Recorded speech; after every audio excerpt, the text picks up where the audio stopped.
सबके लिए आदर, सबके प्रति आराधना का भाव और विनम्रता ही यथार्थ भक्ति है।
पे चल के देता जो ये संदेश, प्रेम के रंग सब रंगे, सबका है एक खिवैया, भीड़ में हो या रहे अकेला, आनंद में रमता जो नंदती नंदती नंदती नंदती नंदती देवा, नंदती नंदती नंदती नंदती नंदती देवा, नंदती नंदती नंदती नंदती नंदती देवा, नंदती नंदती नंदती नंदती नंदती देवा।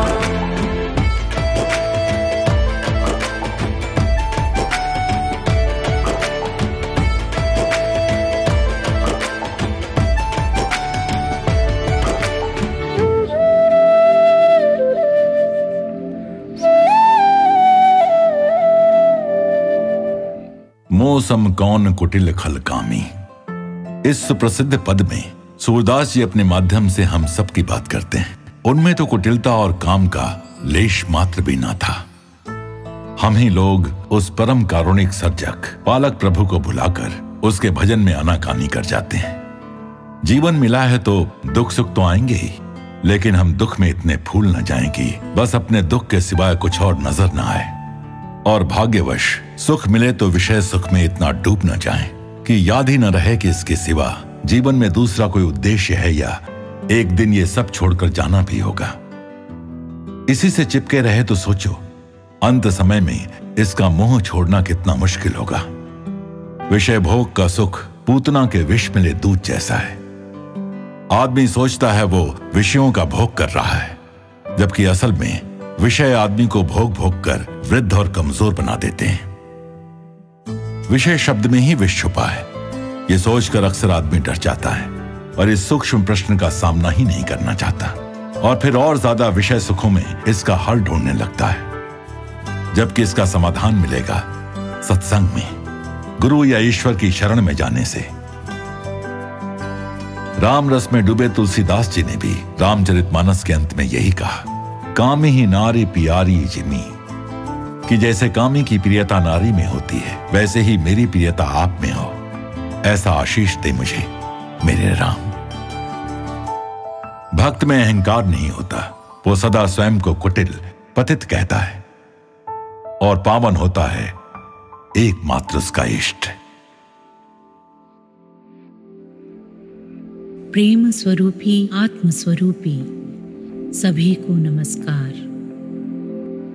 ഒരു അണുവിലും ഈശ്വര ചൈതന്യം തുടിച്ചു നിൽക്കുകയാണ്. ഭക്തിയുടെ പൂർണ്ണതയിൽ പ്രപഞ്ചം മുഴുവൻ ഈശ്വരനുമായി ഭക്തൻ ദർശിക്കുന്നു. അവിടെ പിന്നെ തള്ളാനും കൊള്ളാനും ഒന്നുമില്ല. वस्तुतः भक्ति और ज्ञान दो नहीं, दोनों का लक्ष्य आत्मनिष्ठा है। दोनों मार्गों में अल्प भेद है। ज्ञानी कहता है मैं देह मन बुद्धि नहीं, मैं आत्मा हूँ, ऐसे नीति नीति करते हुए आगे बढ़ जाता है। और भक्त सोचता है कि मैं कुछ नहीं, तुम ही सब कुछ हो। दोनों मन का उपयोग करते हैं, अंतर है तो केवल मनोभाव में।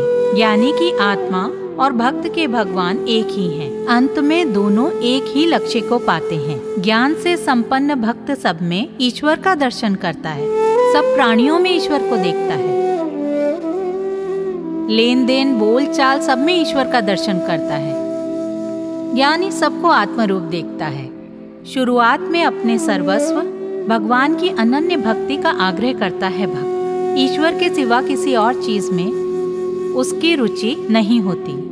अनन्य प्रेम के कारण भक्त में जगत से वैराग्य आ जाता है। लक्ष्य पर दृष्टि होने से पेड़ के पत्ते जैसे झड़ जाते हैं, वैसे ही जगत से वैराग्य हो जाता है। नेत्रहीन सूरदास वृंदावन जा रहे थे। कहीं से एक बच्चा सूरदास की सहायता के लिए आया।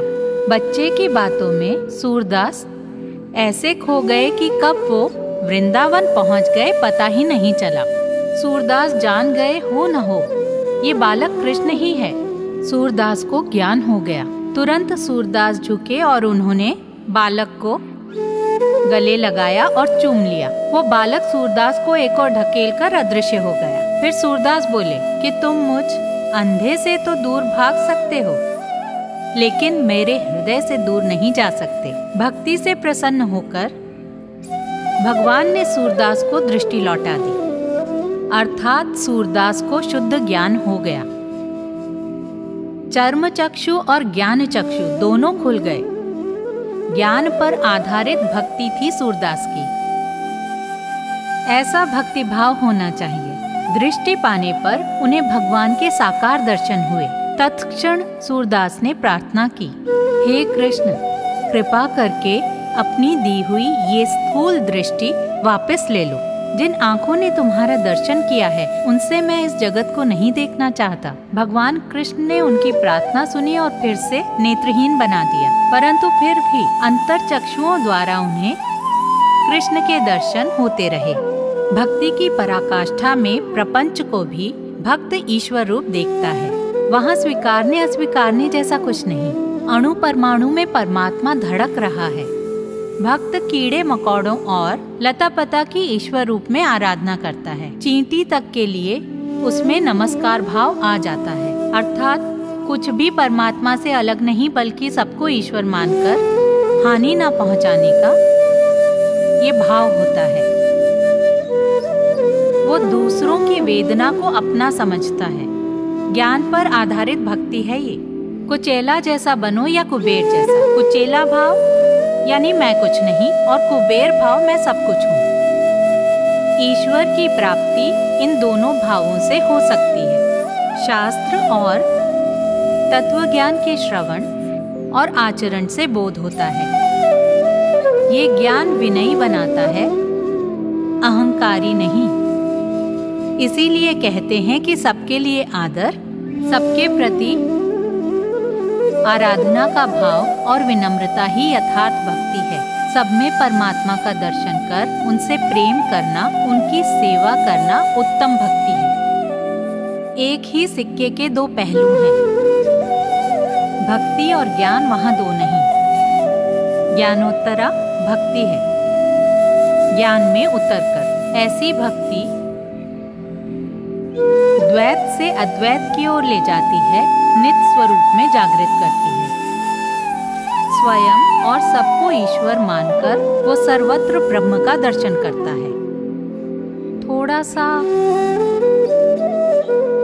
आराधना मनोभाव से आगे बढ़ती है। मनुष्य जीवन का लक्ष्य ईश्वर साक्षात्कार है। हम ईश्वर से अलग नहीं। एक अस्पष्ट सा बोध इस समय भी हम में है। इसका विकास करके इसे दृढ़ बनाना है। अतः हम मनुष्य जीवन और शरीर का उपयोग इस हेतु करें। शरीर रूपी इस मोमबत्ती की विश्वास रूपी ज्योति जलाकर आगे बढ़ना है। हम सोचेंगे इस छोटी सी मोमबत्ती से इतना घना अंधकार कैसे हटाएं? हर एक स्टेप के साथ प्रकाश बढ़ता जाएगा। उसी प्रकाश के सहारे हम औरों को भी साथ लेकर चल सकते हैं। इस आत्मविश्वास के साथ प्रयत्न करना होगा। ज्यों-ज्यों इस दिशा में बढ़ते जाएंगे हम अपने स्वरूप का साक्षात्कार कर पाएंगे। ईश्वर प्रेम का प्रकाश जब हमारे मन में व्याप्त हो जाता है तो अच्छे बुरे सभी अनुभव सुखदायी होते हैं। ऐसा इसलिए क्योंकि अभी हम अज्ञान के अंधकार में पड़े हैं। रज्जु में सर्प और सर्प में रज्जु देखते हैं।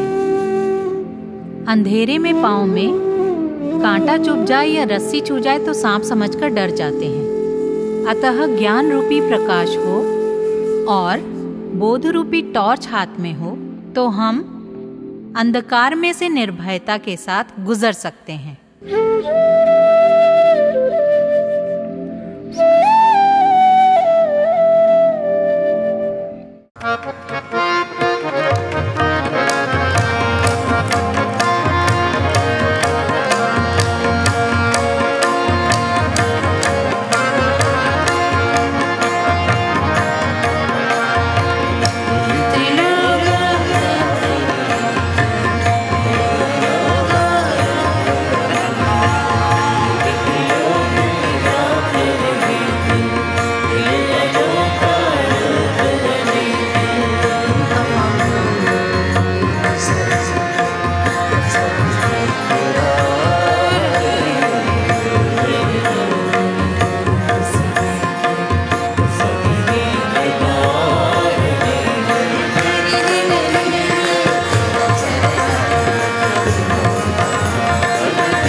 लॉस एंजलिस फिल्मों एवं संगीत जैसे व्यवसायों के लिए प्रसिद्ध है और ये यहाँ के निवासियों के जीवन में रचे बसे हैं।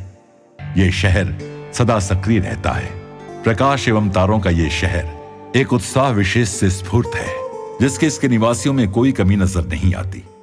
लेकिन अम्मा के आगमन से भक्तों के जीवन की रोजमर्रा की आपाधापी थम जाती है। अचानक एक ही चीज महत्वपूर्ण हो जाती है कि उनकी प्यारी अम्मा उनके साथ है। उनके लिए अम्मा से बढ़कर कोई प्रतिष्ठित व्यक्ति नहीं है। वो उन्हें फिर एक बार याद दिलाने आई हैं कि परम प्रेम उनका अपना स्वरूप है।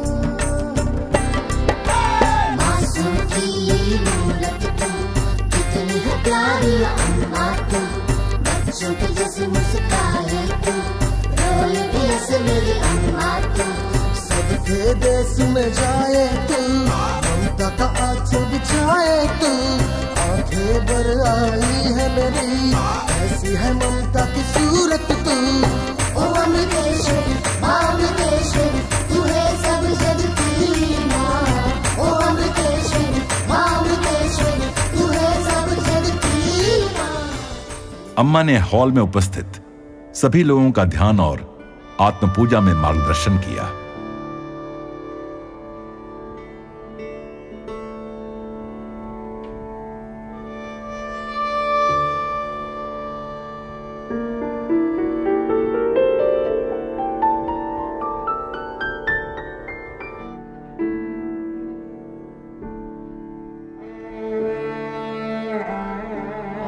ओम सर्वदायिन्यै नमः। ओम शांकर्यै नमः। ओम श्रीकर्यै नमः। ओम शातोदर्यै नमः। ओम शांति। अम्मा दर्शन देने लगी तो हजारों की संख्या में लॉस एंजलिस के लोग उनका वात्सल्य स्पर्श पाने के लिए कतार बांधकर खड़े हो गए। जब अम्मा एक एक करके उन सबको गले लगाती हैं तो उनकी आंखों से आंसू बहने लगते हैं। जीवनदायिनी अम्मा के सानिध्य में जीवन पूर्णता को प्राप्त हो जाता है। भगवान को एक प्यारी सी मां के रूप में पाकर जो अपने जीवन को सारे जग को अर्पण कर रही हैं, भक्तजन श्रद्धा एवं भक्तिभाव से भर जाते हैं।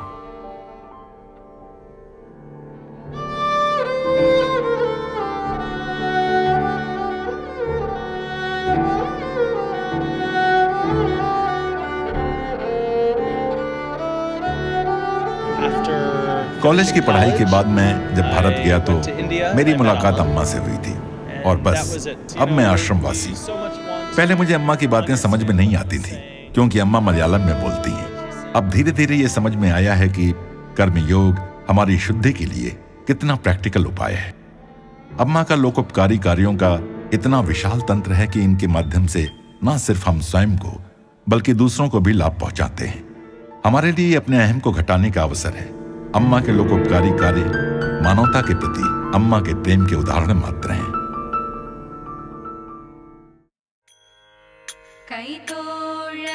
अम्मा के बच्चों ने यहाँ केरल का पारंपरिक नृत्य तिरुवदिरा कली प्रस्तुत किया।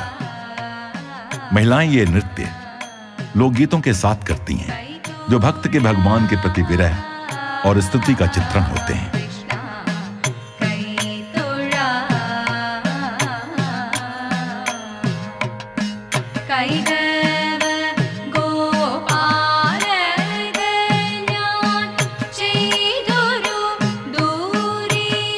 दर्शन के समापन की ओर अम्मा ने अपने संगीत के साथ बच्चों के साथ मिलकर एक नया भजन गाया।